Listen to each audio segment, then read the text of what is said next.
Here's how we're going to make Honchkrow a monster like never before. So to take advantage of its solid base 125 attack and low speed, we're actually going to start with Haydunn. We first live any attack with a Focus Sash, then we can set up a Trick Room to reverse the speeds.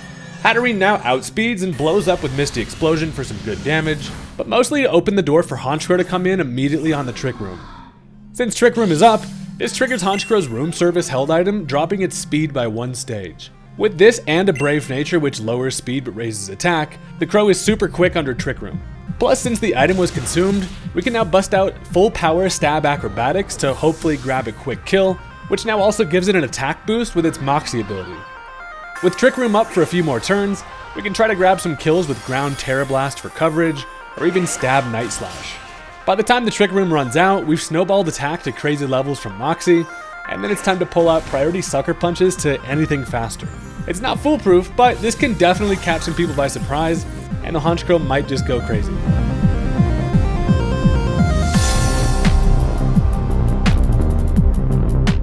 Honchkrow specifically is a pretty sad case, where, I really like the thing. It's a very cool Pokemon, but it's pretty obvious, and basically everybody knows that its pre-evolution form Murkrow is far better competitively, just from having its ability and Eviolite access. But Honchkrow still deserves the love, and I'm going to try my best to make it destroy some people. Now, if you're into that kind of thing as well, you should consider hitting that subscribe button.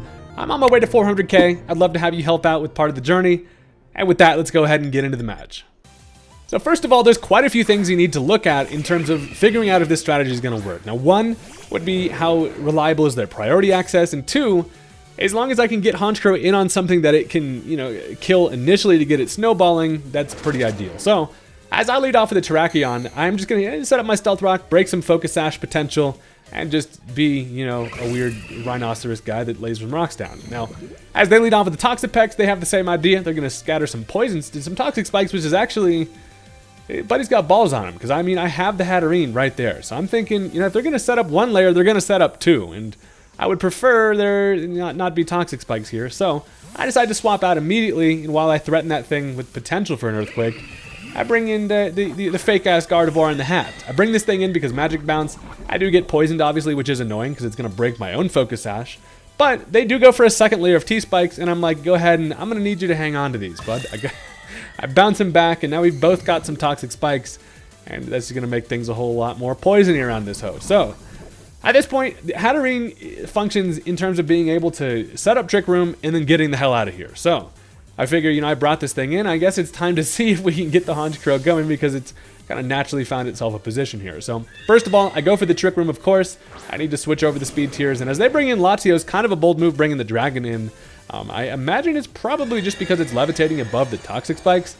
And as I set up my Twisted Dimensions, I'm pretty free to go for a nice little Misty Explosion here. And Misty Explosion obviously functions in a few different ways. First of all, getting some nice little damage, but also it's the best way to get this thing out and be able to bring in the free switch in the form of Honchkrow. So they swap back out. I expected them to go back into the Toxapex. It's just here to play peekaboo and then soak up the spikes that I bounced back to them. So it does get rid of those. And as I go for the Misty Explosion, it's not gonna do great damage to the Toxapex, obviously being resisted, but it does enough chip to the point where this thing's around half. And I'm feeling pretty confident that Honchkrow, it's something that Honchkrow can at least handle a little bit. And I've gotten this far into the strategy, so guess what? We're gonna make it work. The Trick Room really only helps out things like the Honchkrow and the Alomomola on the squad. But I figure it's time to bring out the Crow. And did anybody order room service? Because you're getting some. I bring in the Crow here, and the thing is, so obviously I bring it in, and with switching into a Trick Room, that activates the room service immediately. We get now the -1 to speed, which is great under Trick Room. And now, the situation is, I need to kill this thing as quick as possible to be able to take advantage of as many Trick Room turns as I can. So, first of all, I'm going to go for the Terra Blast Ground. Now, while I do have access to a pretty hard-hitting Acrobatics, a super effective Ground Terra Blast should be close to grabbing a kill here. And I figure I might as well pull out the Bolt Cut and just get that Ground Terra going early. I also am looking at things like what they have in the back, if I am worse off going for Ground Terra versus them or not. It turns out they are actually slower than Honchkrow with a minus speed nature at -1 speed, because Toxapex's about slow as hell. So they set up another layer of Toxic Spikes, which you're going to have to deal with later if they can get through the Honchkrow. So allows me to go for that Terra Blast, and it does just straight up take care of the Pex. which is incredibly satisfying. Now, the one-hit KO there is going to allow us to snowball out of control pretty much immediately. It now gives me a +1 attack boost with that Moxie. We've still got 3 turns left of the Trick Room, and things are looking pretty good for the Crow. So, as they now bring in the Mamoswine, this thick old mammoth is here. I'm thinking maybe they have an Ice Shard priority. If they do, it's going to do, decent damage. It shouldn't kill me at full health, though. So, I click the Acrobatics. Turns out they do not have the priority with the Ice Shard. And an Acrobatics at +1 just kills the Mamoswine, which is just about as good as it's freaking going to get. So now we're sitting at +2 after our next Moxie. We have a couple turns of the Trick Room left, and we're absolutely rolling. So here's the thing. They bring in the Incineroar. Of course, going to get that Intimidate, bring me down to just +1 attack. But luckily for us, we have the super effective hit with that Ground Terror Blast, and at +1, Incineroar most likely is not living. And we obviously are going to go first because of the Trick Room. We go for that Terra Blast, and at just +1, that's going to be a dead-ass Incineroar. So just immediately off the bat, we've got the Honchkrow spiraling a little bit out of control. And the cool part is, while we get another Moxie boost, the dimensions are going to return to normal. And that's where things get a little bit interesting, is not having the speed advantage. But the good thing about Honchkrow is a Stab Sucker Punch is not something that you can get around really easily, barring your own priority. And with this many Moxie boosts, nothing really wants to live it. So they bring in Ogerpon Wellspring, and this thing is one of the scariest mons to go up in competitive, in my opinion. They are going to end up going for their crazy-ass Terastallization that's mostly like a Mega, which does give it Embody Aspect, gives it a plus boost to its special defense, doesn't help them in this situation, but they go for a Spiky Shield. Now, I click Sucker Punch here because obviously I'm here to just try to get priority and take advantage of my Moxie boosts, and it's just going to fail. So we do not touch the spikes, which is great. They now can no longer really go for a second one, at least they have to roll for that. But I'm just over here, I'm just going to mash Sucker Punch. There's no reason to not go for Sucker Punches. Worst case, they have Swords Dances, but they're going to need to touch me eventually. And as they do go for the attack, a Sucker Punch just straight up knocks it out. Incredibly satisfying. That's going to be a dead Ogerpon, very scary mon out of the way. And we get another Moxie boost. We didn't really need it, but we'll take all the boosts we can get. And Honchkrow is still chilling at full health here. So they're now down to just a couple mons left. As Latios comes in, here's the thing. It has potential to maybe go for a Calm Mind. I decide if that's what they want to do, I'm going to just go for a Night Slash. And they do not. They decide to just head the hell out of here. And the Honchkrow has successfully just body bagged them. That worked much better than I had even expected. And that's actually pretty damn lit. So the Honchkrow, this strategy it's pretty situational, but it really can get out of control if you don't have a direct mon that can just take an attack really easily right off the bat from it. If you get it to kill something in one hit straight away and then have those Trick Room turns, it's going to run through you. So that's now going to bring us into our next match. And look, if you've stuck around this far into the video, I will ask, hey, go ahead and hit that like button for me. The YouTube algorithm likes it or whatever. It tells me that this is content you might want to see more of. And I'm always cooking up just random crazy strategies over here. And trying to at least get them to work. So if that's what you're into, hit the like button. It really does help out the channel. And with that, we've got a very interesting squad we're going up against, and I'm trying to figure out if Honchkrow is going to be able to work here. Now, there's a couple things that could stop it, things like King Gambit potentially with like its own Sucker Punch, or in general, they don't seem to have a great answer for it with like a big steel type that can take an attack easily, things like Skarmory or Corviknight. So we're going to see if we can get it going, and let's jump into it.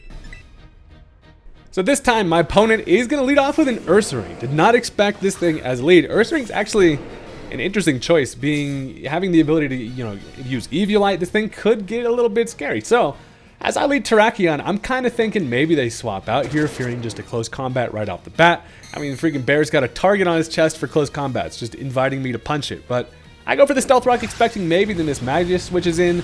Instead, however, they go for the Earthquake, and that is going to bring me and my folded armpits to red health. It actually kind of hurts quite a bit, and I'm like, that's the game we're going to play, huh, Bear? All right, I'm going to go for a close combat now. If you want to stay in here, I go for a nice little stab CC, and that it actually lives it. Surprisingly, got to be Eviolite. I am Jolly rather than Adamant, but it does live, which is kind of crazy. Now allows him to finish me off with another Earthquake, and I've just been destroyed by a bear that is a pre-evolved guy. And honestly, Ursaring's pretty. I might have to cook up something with Ursaring soon, but that's besides the point, is because now I'm going to immediately get Honchkrow going. Just from team preview, it seems like this Honchkrow has a nice little opening to get one-hit KOs on stuff. So as I go Hatterene, I bring this thing in most importantly because I know with Focus Sash I can live in attack guaranteed, but as they body slam, we just take it easily. It is less than half, and now we get up the Trick Room. So there's a couple options here. First of all, I click Misty Explosion and kill both of us, or I could potentially try to kill it and then Misty Explode on something else. I figure it's in my best bet to just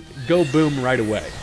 And that is because I just need, I mean, Trick Room in this meta is pretty difficult. It does not last nearly as long as you need it to. So as I explode on the thing, I was thinking hopefully maybe they'd switch, but they do stay in, kills the Ursa Ring, and now all of a sudden we have an empty battlefield. Now with the Trick Room on my side, I'm already down 4 to 5 here, but I'm going to go right into the Honchkrow. They don't know what I'm swapping into. Empty battlefield. Turns out they're going to bring in the Chinchino, and this adorable little bastard should serve as the mon that allows me to snowball this Honchkrow out of control. So I come in, I do activate that room service, use up the item, powering up acrobatics, and I also drop my speed, allowing me to ensure that I'm faster than pretty much anything under Trick Room. So I am going to end up going for the ground Terra. First of all, I'm going to click acrobatics anyway, but that's just basically to cover my ass for in case they, have some type of way, defensive Terra of their own, or something that allows it to live in acrobatics and then kill me with a rock blast. So just a little insurance policy, put the earth on my head here. But regardless, and acrobatics at this range, Chinchino is not the bulkiest little bastard. This thing's got base 60 defense, and we just acrobatics right back into the Shadow Realm. So that is going to kill it. And just like that, we now get the +1 attack that we need to essentially knock out most of the squad in one hit. And while the Trick Room is not going to last forever, we need to see if we can take advantage of it as much as possible. So first of all, in comes Charizard, and this thing is not going to be faster than us under Trick Room. And with the already getting it down to nearly half from the Stealth Rock, all I got to do here is just go for another acrobatics. That is going to take care of it, and we're just taking advantage of the Trick Room while also just building up our Moxie for the point where as soon as that Trick Room wears off, then Sucker Punches would just have enough to be able to kill everything.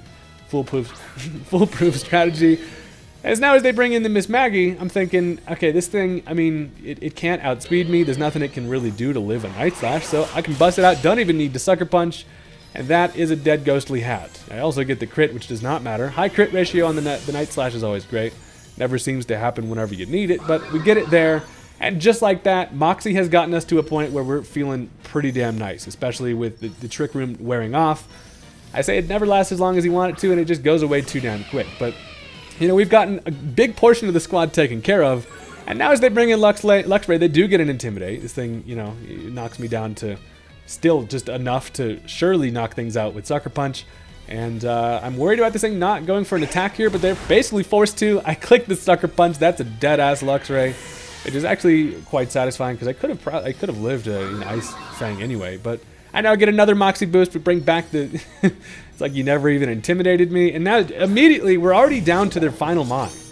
Of course, it's going to be King Gambit though, because I mean, if someone has a King Gambit, they're going to save it for last, and that's because freaking Supreme Overlord gives it just a +5 boost to its attack right away. So while I do have the Terra Blast, I'm worried about being Sucker Punched. So I'm actually just gonna click Sucker Punch of my own, just in case. I mean, they are forced to attack here. I'm thinking generally these things are going to go for Sucker Punch.